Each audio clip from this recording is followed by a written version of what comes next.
Hmm. Hello mga tropa kids. Kakagising ko lang. Hmm. At yung pikwa, kahit bagong gising hilamos lang katapat niyan. Hmm. Ikaw, itsura mo. Itsura mo yan, kahit bagong ligo ka. Ako, bagong gising Senior. Hmm. Sabi mo, mayabang ako. Pinaiintindi ko lang sa'yo, magpagupit ka kasi ng ayos. Tiyan mo ko. Pakulay pa ako ng... Pakulay ako ng buhok. Para bago yung style, magsasawa na ako doon sa itsura ko dyan eh. Kada bukas ko ng cellphone ko, yung ganyan itsura ko na kikita ko eh. Kakaumay din kaya itsura ko. Ito, new look. Tropa kids. Pasensya na. Sagutin ko lang si Pikwa. Kasi maya maya, kukuha na ako ng ticket eh. Pag papabook ako ng ticket. Tapos, mayang papabook ako ng alas 9 ng gabi. O alas 8 para tama-tama pagdating ko doon. Ano ngayon? 9? April 9. Bakit pula kalendaryo? Holiday ba ngayon? Baka walang bus ah. Ay hindi mawawalan yan. Kahit nga pala holiday, biyahe yan. Pabok ako mamaya. Sakay ako ng mga alas 8, alas 9 ng gabi. Sakay kami. Tapos, mga 6 ng umaga nandun na kami niyan. Huwebes, Agis. Tama-tama lang yun. Kasi kabisado ko na biyahe doon kasi galing na ako doon eh. Yan. Tamo, new look pikwa.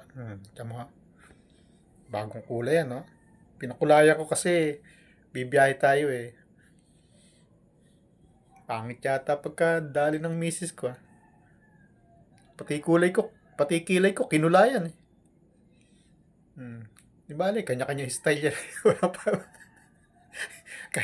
kahit ano itsura natin, okay lang. Kanya-kanyang style yan eh.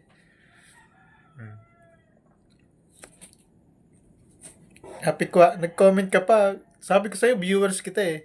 Ayun comment mo.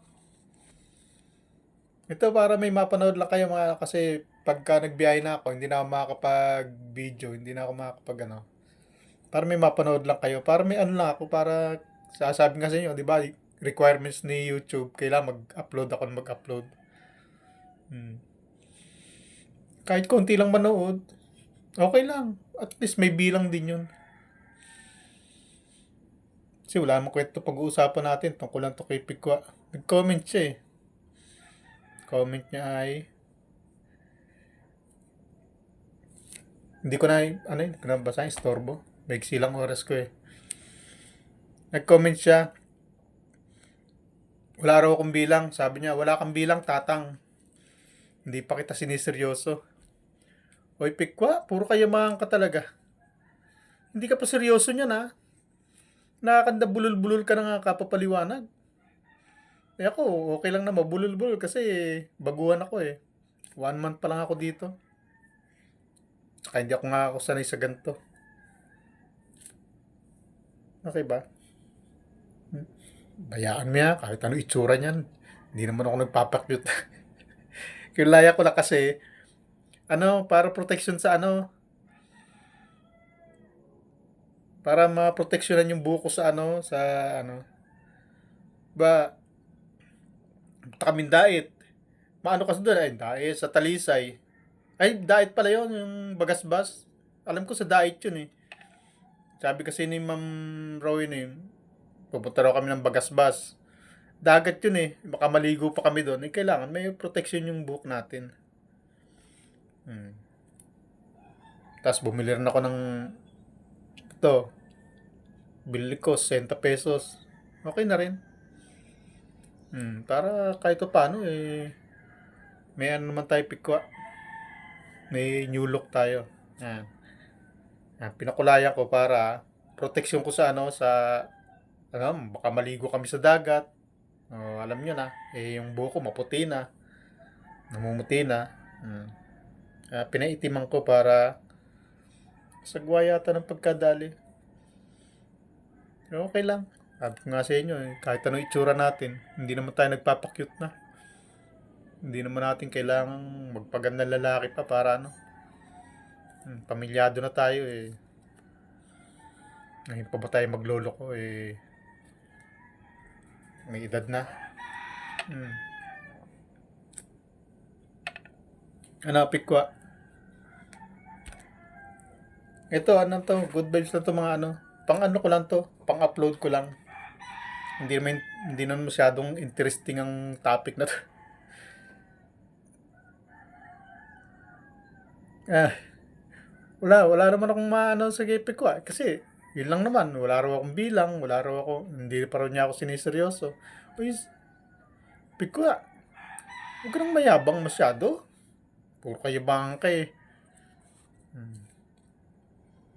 Totoo naman pinagsasabi ko rito, alangan naman mag-imbento ko ng sasabihin. Hirap mag-imbento ng sasabihin, pik ko lalo pat ganito, dire-diretso, may limit ang oras. Ikaw, mahaba oras mo. Nagla-live ka nga ng 2 oras. Kasi lumalampas pa. Kaya ikaw, may panahon mag-isip ng kasinungalingan. Ako, wala akong panahon mag-isip pa ng kung ano pang kasinungalingan pa. Kaya kung ano yung lumalabas sa bibig ko rito, yun na yun.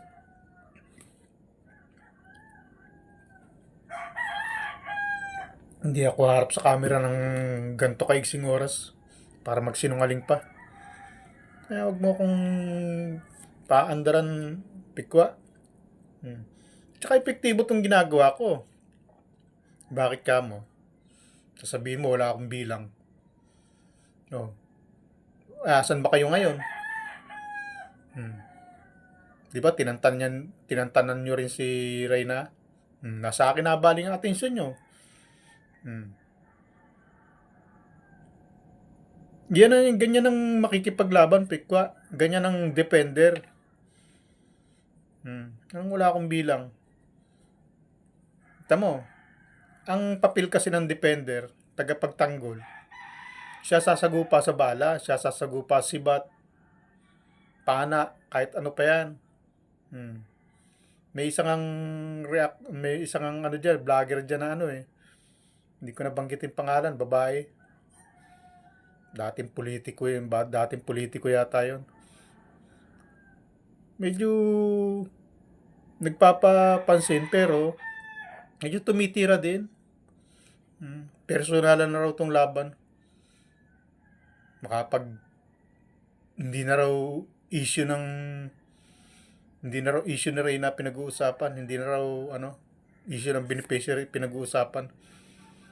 Nag-aaway-away na lang daw, nagpe-personalan lang daw. Ba? Natural. Kaya nga defender eh. Tagasalo ng banat ng kalaban eh. Siyempre, ang magiging papel ko, saluhin ng bira ng kalaban. Kaya magkakapersonalan talaga. Alangan namang defender ako, tagapagtanggol ako, tapos pababayaan ko na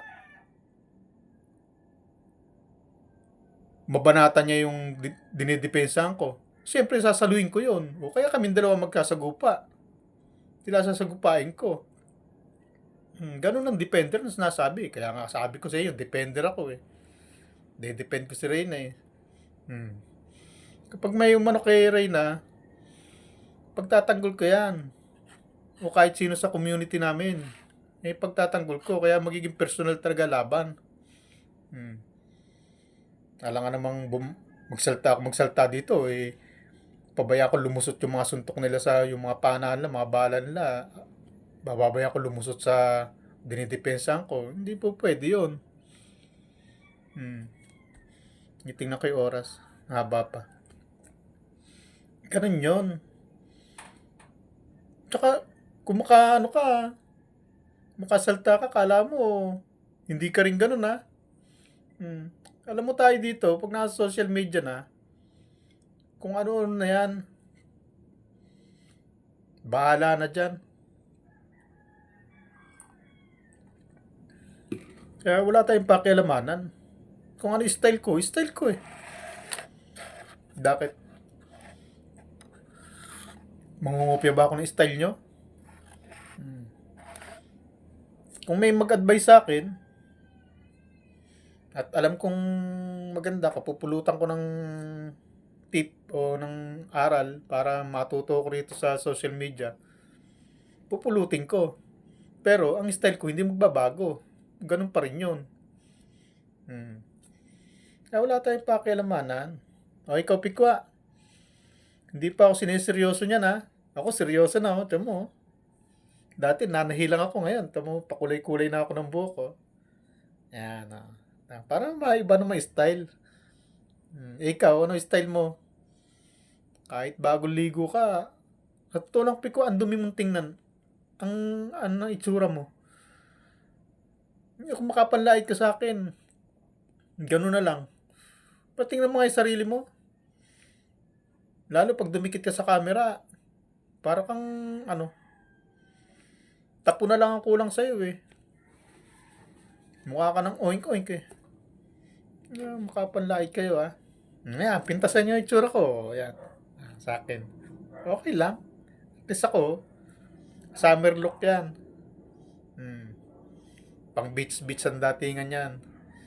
Para pagka umano ka, halimbawa lumubog ka sa tubig, tapos pag angat mo ng muka, wala kang hahawi-hiwi na buhok na sasagasagabal. Pupunta sa mata mo, pupunta rito, pupunta doon. Tapos pag angat mo sa tubig niyan, ubus kagad ang tubig niyan.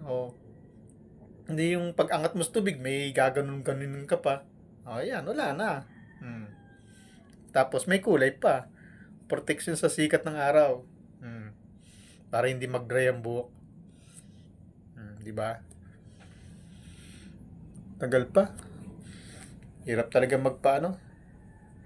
Hirap talaga humarap sa camera nang walang kwenta pag-uusapan. Pero pagtsagaan nyo na mga tropa kids. At least wala tayong hindi tayong sasalta ng masama, wala tayong binabalahura. Wala tayong sinasakta na ibang tao. Ganun lang tayo. Pampaba lang oras. Kasi wala naman akong topic talaga ngayon eh. Sinagot ko lang si Pikwa na yung alangan namang wala namang issue, wala namang topic na alangan magngangawa ako dito ng kung ano-ano. Manaki tayo ng salita sa kapwa. Wala naman tayong pag-uusapan na ganito lang. Sinagot ko lang yung kay Pikwa na tatang daw ako, hindi pa raw niya ako siniseryoso, wala raw akong bilang. Parang nisipon yata ako ah.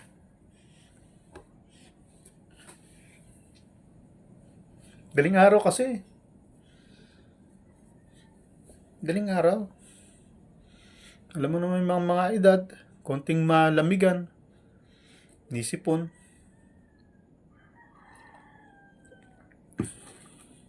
Yan. Kaya giingat-ingat. Kaya nagpakulay ako ng buhok para pag naglublob ako sa tubig dagat, hindi siya mag-dry masyado. Pikwa. Wala lang. Palipas oras lang. Seryosohin mo na ako. Hindi mo na talaga ako kaya. Kapag yabang ka pa, kanda bulul-bulul ka na nga dyan. May adalaw pa ako pang upload, kaya lang yung tungkol sa NBI mo, sa DSWD mo, tapos may ka pa, may CIDG ka pang pinagsasabi. Ewan ko si Pikwa, ba't may CIDG pa? Galing-galing mo talaga. Kaya lang hindi ko pa ina-upload kasi pauhupain ko muna yung sakit ng sikmura ng mga tropa kids ko. Sumama yata pakiramdam, nakita pagbumuka mo. Bayaan mo natin sila makarecover. Paano, Pikwa? Mga tropa kids, babay muna, biyahe muna kaming diet.